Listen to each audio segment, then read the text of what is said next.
Hi friends, நல்லா இருக்கீங்களா?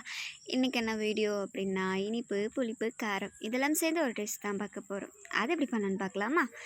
அதுக்கு தேவையானது வெல்லம், மாங்காய், காஞ்ச மிளகா, அப்புறம் கூடவே ஒரு கடாயில் வாணலில் எண்ணெய் ஊற்றி கடுகு போட்டு பொரிச்சிக்கோங்க. அது பொரிஞ்சதுக்கப்புறம் காஞ்ச மிளகாய் சேர்த்துக்கலாம். இதெல்லாம் பொரிஞ்சதுக்கப்புறம் அரிஞ்சு வச்சுருக்க மாங்காய் இருக்கு இல்லையா, முத்தனை மாங்காய், அதை வதக்கிக்கோங்க.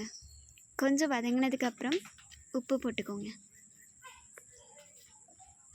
அது கூடவே தண்ணி சேர்த்து கொதிக்க விட்டுக்கோங்க.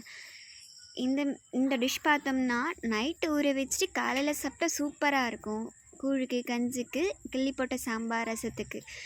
கொதித்து வெந்ததுக்கப்புறம் வெல்லம் சேர்த்துக்கலாம். 1 கிலோ மாங்காய் எடுத்தோம்னா 3/4 கிலோ வெல்லம் சேர்த்துக்கலாம். அது கூடவே 2 ஸ்பூன் கார மிளகாய் சேர்த்துக்கலாம்.